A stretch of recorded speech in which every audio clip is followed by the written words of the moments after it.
কি ভাবছেন? এবারই তো পাট চুকলো, এবার অন্য একটা কোন পরিবারকে ঠকাবেন তাই ভাবছেন তো?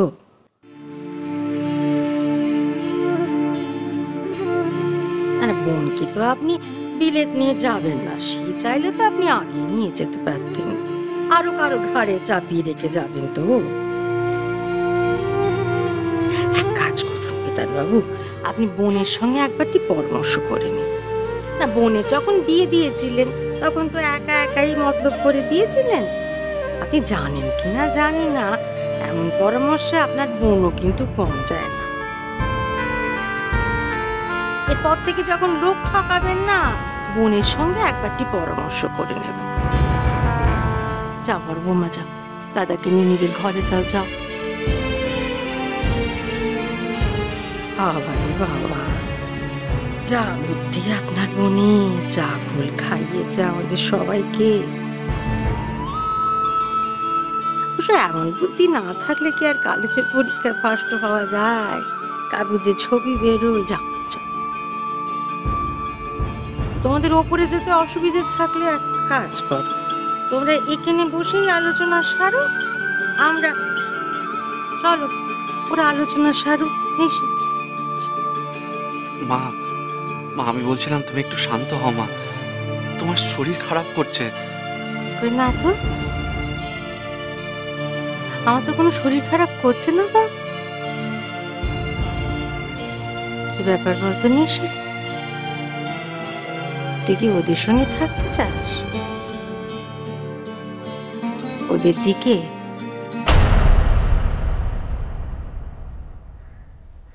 ওদের সঙ্গে পরামর্শ করতে চাস? মা, ধনী মেয়ে মানুষ গো তুমি, ধনী তোমার বশ করবার ক্ষমতা। আর ছেলেটাকে এমন আঁচলে বেঁধেছ, সে আমার কথা শুনেও শুনতে চাইছে না। মা, মা তুমি ভুল বুঝছো। কি করবো বাপ, ওকা অশিক্ষিত, যা বুঝবো ভুল বুঝবো বাপ, যা করবো ভুল করবো। তুই আর আমাকে ঠিক শেখাতে চাস না? আমি সব বুঝে গেছি। কি হলো, কি ঘটের মতো দাঁড়িয়ে আছো কেন? এসো এসো।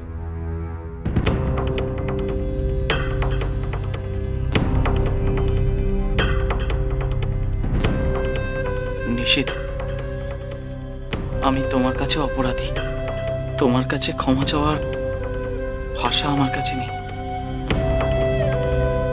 আমার সমস্ত মিথ্যে জানার পরেও তুমি যেভাবে উশসীর পাশে থেকে ওকে আগলে রেখেছো, আমি যে কি বলে তোমাকে। নিশিত, নিশিত আমি তোমার কাছে কৃতজ্ঞ। আমি আমার নির্বুদ্ধিতার কারণেই হোক বা অন্য যে কোনো কারণেই হোক তোমাদেরকে আমি মিথ্যে বলেছি, কিন্তু আর না। এবার এবার তুমি আমার সত্যিগুলো শোনো।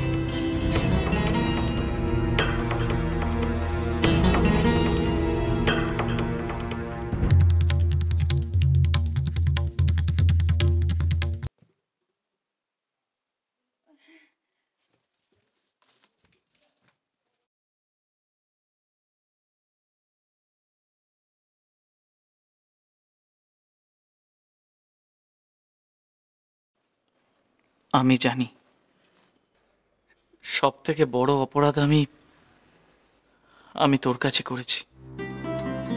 তোর জীবনটা আমি শেষ করে দিয়েছি। যদি পারিস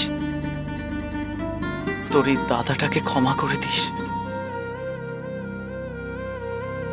আমি তো ভাবতেই পারছি না তুই এতগুলো দিন এখানে কিভাবে কাটালি। তবে আমি এটা বুঝতে পারছি যে তুই এখানে যত অপমান সহ্য করেছিস, তোর জায়গায় আমি থাকলে কখনোই তা সহ্য করতে পারতাম না। আমি কিছুটা হলেও তোর যন্ত্রণাটা বুঝতে পারছি, কিন্তু আর না। তুই একবার আমাকে আমার ভুলটা শুধরে নেওয়ার সুযোগ দে। একটা দায়িত্ব করার সুযোগ দে আমায়। তুই আমার সঙ্গে চল, তোকে আর এখানে থাকতে হবে না। তুই চল আমার সঙ্গে। কিরে, যাবি না?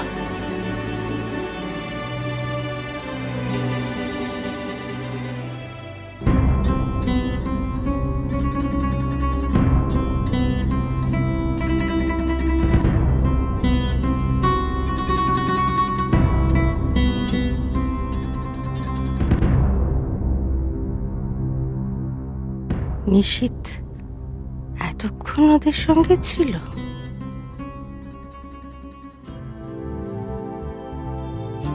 কিরে, কি ভাবছিস? এতে এত ভাবার কি আছে? দেখবি তুই আবার নতুন করে সবকিছু শুরু করবি।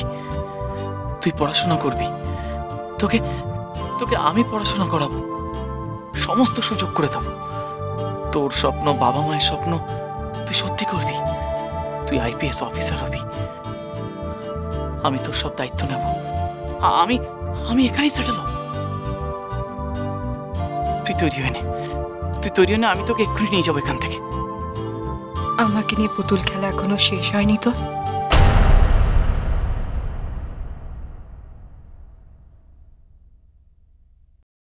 তো সেদিন মনে হয়েছিল আমার দায়িত্বর বোঝাটা তোর কাঁধের তুলনায় অনেক বেশি।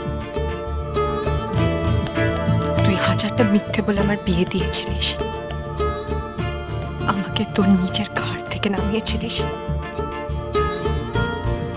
আর আজ হঠাৎ তোর অনুশোচনা হচ্ছে বলে নিজের গিল্ট থাকতে সেই বিয়ে ভেঙে তুই আমাকে নিয়ে যেতে চাইছিস। কি মনে করেছিস তুই আমি তোর খেলার পুতুল?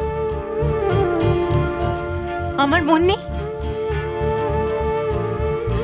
আমার ভালো লাগা, আমার খারাপ লাগা কিচ্ছু নেই? তোর যখন ইচ্ছা আমাকে নিয়ে যা খুশি করতে পারিস। তোর মনে আছে দাদা ভাই, আমি তোকে কত রিকোয়েস্ট করেছিলাম, রাগ করেছিলাম, বলেছিলাম এরকম আমার সঙ্গে করিস না। আমি তোকে এটাও বলেছিলাম আমার ভার আমি নিজেই বইতে পারবো, তুই ছেড়ে দে আমায়। তুই আমার একটাও কথা শুনিসনি, তুই শুধু নিজের স্বার্থের কথা ভেবেছিস ব্যাস। আর আজ হঠাৎ তোর মনে হচ্ছে তোর গিল্টের ভারটা আমার ভারের থেকে অনেক বেশি, তাই তুই সেটা সরিয়ে দিয়ে তার তুলনায় হালকা আমার ভারটা নিজের কাঁধে নিতে চাইছিস। আর নিজের এই সব চেষ্টার একটা গাল ভরা নাম দিচ্ছিস প্রায়শ্চিত্ত। বাবা মায়ের স্বপ্ন পূরণ। সেদিনকে তোর বিবেক কোথায় ছিল যেদিন তুই আমার বিয়ে দিয়েছিস? এখন তোর মনে হয় এই সব কিছু করে তুই একটা কিছু বদলাতে পারবি? কার চোখে মহান হতে চাইছিস দাদা ভাই? নিজের চোখে, তাই তো? তুই সেই সময় আমায় যা যা বলেছিলিস আমি একটাও বলিনি, বলার মতন কোনো কথাই বলিসনি তুই। তোর প্রত্যেকটা কথা আমার মনের মধ্যে গেঁথে আছে। না দাদা ভাই, সেদিন উষসী দুর্বল ছিল, তাই তার জীবনের সিদ্ধান্ত তুই নিয়েছিলিস, কিন্তু সেই ভুল আমি আর করবো না। আমার দুর্বলতার সুযোগ তোকে আর আমি নিতে দেব না। আমি যাব না তোর সঙ্গে।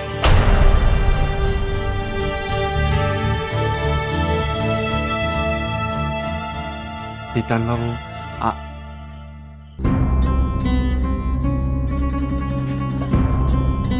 মা মাফ করবেন বিতান বাবু, আমার বাড়ি থেকে এখানে এসে আপনি যে আমার ছেলের কানে বিষ ঢালবেন তা তো আমার জানা ছিল না।